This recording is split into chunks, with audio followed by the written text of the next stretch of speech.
Today we're driving the Ford Ranger, a regular Ford Ranger, not my Ford Ranger Raptor. This is an XLT 4x4 with the 2.7 liter EcoBoost. So that means it makes 315 horsepower and 400 pound-feet of torque. This weighs around 4,400 pounds, so it's about 900 pounds lighter than my Raptor. It actually goes like steak. It's a quick powertrain. That 2.7 liter is mated to a 10-speed automatic. We have a 2-speed transfer case, 2 high, 4 low, a bunch of different drive modes. This is just a regular old Ford Ranger. It's nice to kind of get into a more base spec. You can see we don't have push-button start, no proximity key, no heated seats, no heated steering wheel. We get some nice 360 cameras. And of course, this has the tech and trailer towing package, which means this can tow 7,500 pounds, which is quite good. But MSRP on this is surprisingly high. This costs $47,555. So almost a $50,000 truck without really a whole lot of feature content. This feels very base work truck for me. So kind of a disappointment when you factor in price, and I don't really love the way it drives. We're gonna talk about what this has been like to live with this week, walk you guys around it and take it for a drive. But I've got to say, a little bit disappointed on my first impressions with this new Ranger. Let's talk about it some. This has the chrome package, so white on chrome, kind of a funky look. Overall, I feel like the new Ranger is a really good looking truck. Maybe not in this particular spec, but I like the design that they've done here. I mean, of course, this is a vehicle that's developed in Australia for the Australian market. It's more of a global product. It looks a little bit different from some other Ford's vehicles inside and out, and I've always liked that. It's nice to see some of the differentiation between grills and trims. We have a set of 18-inch wheels here on Goodyear Wrangler Territory ATS tires. Pretty loud tire, honestly, on the highway. They're louder than my KO3s, and they do not have the best snow traction. These are in 255/65 R18s. We have running boards, spray and bed liner. Nice step here to get up into the bed. Appreciate that. It's a 5-foot bed, 5'1" a little bit wider and a little bit deeper than some of the other truck beds in the category. Some bed power here, 120 volt, 400 watt max. Trailer hitch. Something that's different from the Raptor is the trailer connections are up here instead of down here where they could get hit off-road. I actually might relocate my trailer wiring to right here on my Raptor. That's a good spot. FX4 off-road package. I mean, you know, we got a lot of options on this Ranger, but I believe about $6,000 worth of options. We'll hop inside in a minute and check out the spec sheet. Let's look at the back seat. Decent back seat room in the new Ford Ranger. Some of the best in class. My driving position is right here at 5'10". In the Toyota Tacoma, my knees would be into the seat by now. Interior materials, about what we've come to expect from Ford. Nothing too offensive, nothing too amazing. A lot of scratchy plastics, not a lot of soft touch materials. Really disappointed that, you know, for over 40 grand, you're not getting heated seats standard. It would be nice to have a few more amenities in this Ford Ranger for the money, and you know, you start adding options on. This is a $50,000 truck, which is crazy to think about because you can get a Raptor for 55, or a CPO'd F-150 for 50 grand, or a Nissan Frontier for way less money. So, you know, there's some other options out there, and I don't know if this is really worth the money. I know inflation's a thing, but you're not getting a whole lot of content here for the money in this Ford Ranger. In the back, we've got another outlet here, a couple USB ports. No rear vents, but there are vents under the seat. This is rated for 19 miles to the gallon in the city, 23 on the highway. This week I've averaged about 17 or 18 mpg in the cold. Here's that 2.7 liter EcoBoost. Tons of power here. Like I said earlier, this almost feels as fast as my Ranger Raptor just because there's a whole lot less weight here. 10-speed automatic is a little bit rough, a little bit jerky sometimes. Doesn't really feel that different from the previous generation Ranger. I have not driven the 2.3 liter EcoBoost, but this 2.7 is nice to have in this new generation if you need that extra power. All right, well, there's a quick walk around on the Ford Ranger. Let's hop inside. I want to show you guys the spec sheet, and we'll show you some stuff with the infotainment here too, because there's a lot actually that's different between this and my Raptor. These almost feel like completely different trucks. It's interesting, the driving dynamics, the steering, the infotainment. I mean, it's all very, very different for not that much of a price delta. All right, so here's the window sticker from Ford. Base price on this is $40 grand. This has $6,800 worth of options. So the 2.7 liter is $2,195. FX4 off-road package, the off-road tuned suspension, the 3.73 locking differential, that's $1,400. The advanced tow package and tech package with Pro Trailer Backup Assist is $2,300. That's some pricey stuff. So yeah, $6,815 in options for almost a $48,000 MSRP. All right, interior stuff here. Pretty much the same steering wheel layout as in my Raptor, though they did remember to include a button to answer and hang up phone calls, which is good. I like this tablet screen because it has physical knobs and dials and buttons for your climate. However, no auto climate control for your 48 grand. These buttons, they work okay, but they don't really work sometimes when you're trying to make small adjustments. It would just be nice to have auto climate control. We've got a whole climate menu here you can pop up and choose where you want your air to blow. CarPlay connects wirelessly, that's nice. We've got a few different kind of menus in here from what we're seeing in my Raptor. Slightly different infotainment design. Overall, this tablet screen is reasonably responsive. One of the better screens that I found to be a bit more reliable in the Ford lineup, more responsive than some other vehicles, and not as buggy, at least in my experience with the Raptor. This might be a little bit different, but haven't spent enough time with it this week to really kind of suss it out in terms of its reliability. Like in my Raptor, we've got trailer brake controller down here, wireless charging, a couple USB ports, cup holders, just a traditional shifter, which is nice. I like the shifter because you got plus minus buttons down here. Like I showed you earlier, nice looking cameras, a lot of storage space in there. Seats are reasonably comfortable, but they kind of feel like the same cloth material we had in the previous gen Ranger. Nice place to put things right here. That's lined with rubber. Good sized glove box. No sunroof.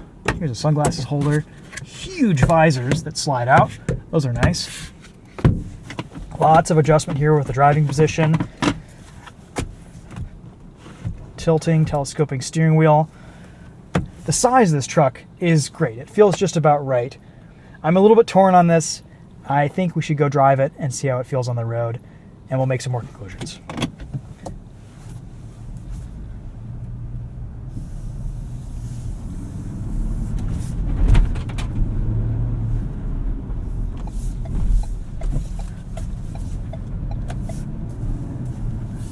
Same kind of resistance to the steering as you get in the Ranger Raptor.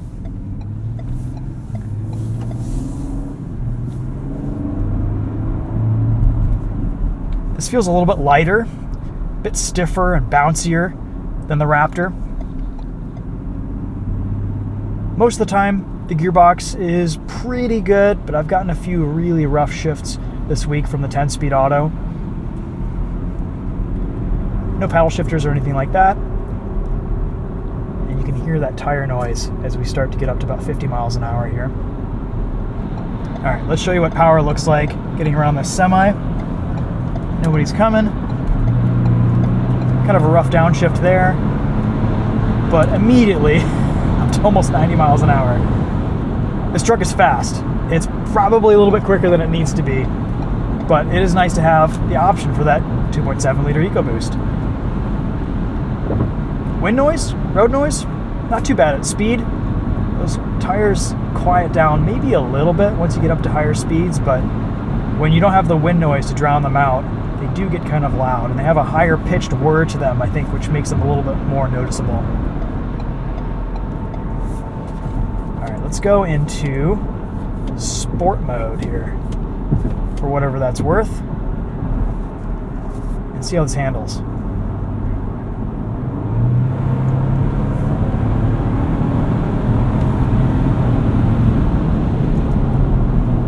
Brakes feel good. And handles about like a Ford Ranger. No major surprises there.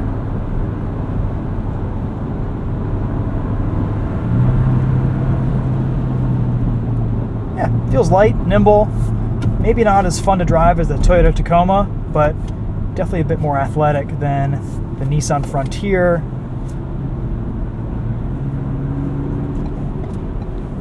Good visibility all around. I mean, you know, all that stuff isn't really going to be different from my Raptor.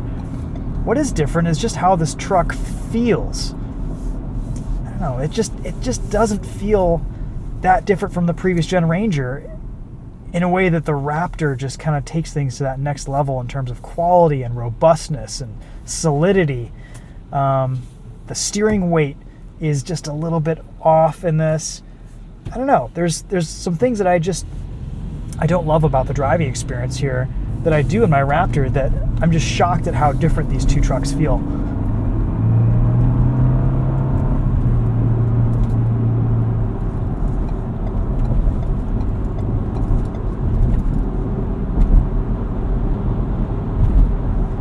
Now, I will say, I looked on the internet and I saw that a lot of Rangers in this area, at least in Metro Detroit, are being discounted pretty heavily. So, you know, a few $1,000s off MSRP, probably some decent lease deals out there, A-plan deals. I mean, you know, maybe you're not going to be spending $47,000 for a Ranger in this spec, but maybe in some other parts of the country you are. I honestly thought the previous generation Ranger with a 2.3 turbo was a lot more charming of a driving experience. You can go get one of those too, probably with a warranty still.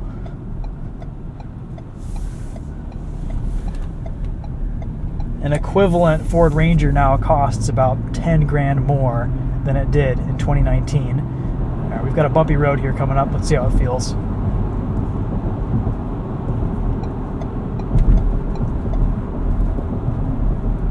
It feels bumpy.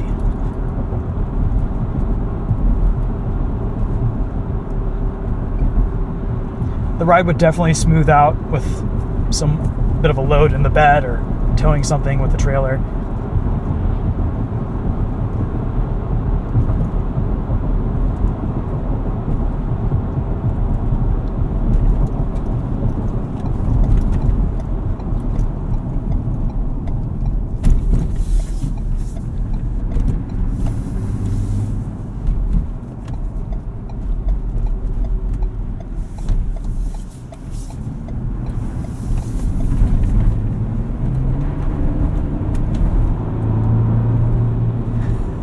Easily overpower those rear tires. At least the Raptor has an option for 4 auto, and you can just drive it around like an all-wheel drive vehicle in winter conditions, whereas in this you're kind of stuck into 2 high unless if it's really snowy and slippery out.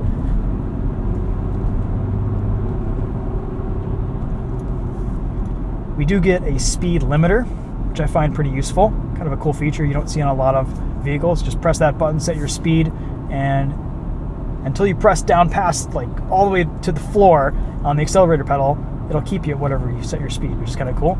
So it's gas pedal, cruise control. And then we get regular cruise control. Lane keeping automatically turns on when you engage this. Same as it does in my Raptor, but it didn't in the press Raptor that we tested, which is weird. So there's some inconsistencies with that. You can easily turn lane keep off with that button, set your following distance right here.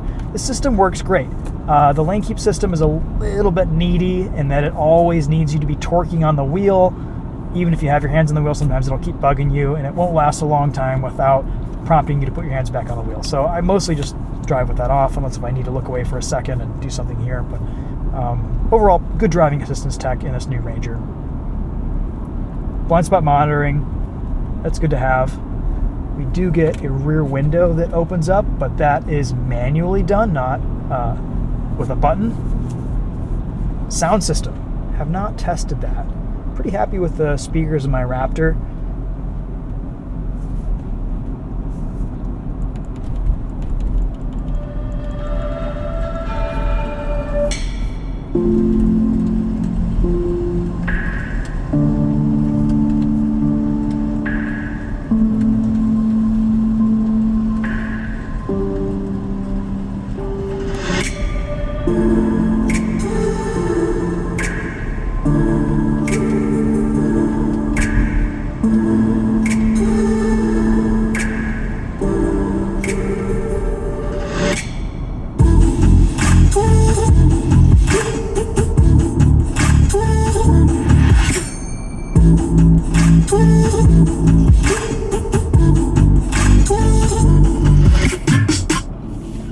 pull in here. We'll go into 4 high.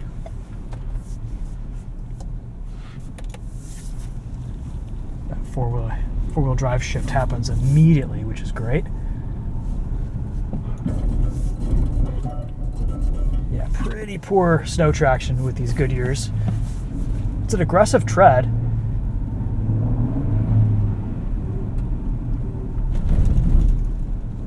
You can turn everything off and have a bit of a hoon, which is nice. Appreciate that. But yeah, this is going to be a bumpy truck to drive off-road.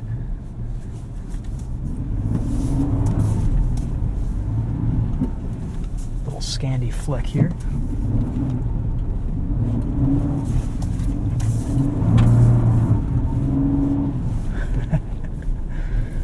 Nice. All right, so honestly, not great impressions on the new Ranger. I was hoping that it would take some of the feel and the quality from the Raptor and it would translate into these lower trim trucks, and it just doesn't, which is a real shock, kind of a surprise. This really doesn't feel that different from the previous gen. It's just more expensive. The V6 is great if you need to tow or haul, but otherwise I think it's probably overkill. The 2.3 turbo is a fantastic engine, and that might even made up a little bit smoother with the 10-speed auto. If you're spending this much money, I would just spend another $5 or $8 grand and get a Raptor, honestly. Or get an older F-150, a CPO used F-150 with an 8-year, 100,000-mile warranty or something like that. This is kind of a tough ask at MSRP. I think if you're getting discounts, okay, maybe, and you need a truck like this, okay, it's a great mid-sized truck. I love the size. I like the packaging here. I think, you know, owning a Ranger, living with it day to day, it's all the space I need out of a truck that's a daily driver, that can fit in the garage, that can fit downtown and parking spaces. F-150 can be a little bit too big sometimes, and I understand that. This fits in my garage. You know, it's the bed's big enough for my use. It can tow on occasion, which is great. It's just that to live with on a daily basis, not a lot of amenities in here. Would love a heated steering wheel, would love heated seats, would love auto climate control, would love proximity key. Would love just some features for almost $50,000 here. So it's kind of hard to recommend the regular Ford Ranger at this point, and I think we're just going to leave the video there. Maybe I'll feel differently about it when I drive the 2.3 EcoBoost, or maybe a higher trim, but this XLT for the money feels like a little bit of a letdown.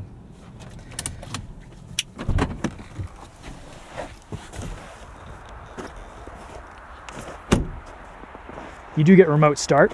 That is nice.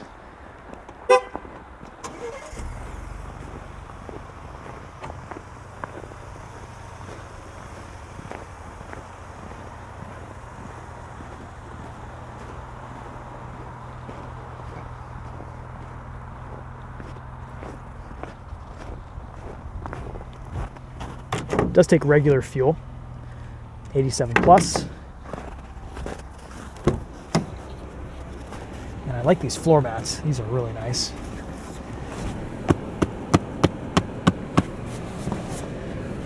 Yeah, but once you remote start it, you gotta put your key in.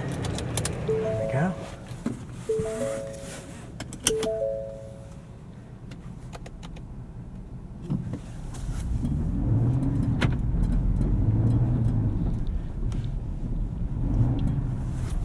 Two-wheel drive, snow traction here.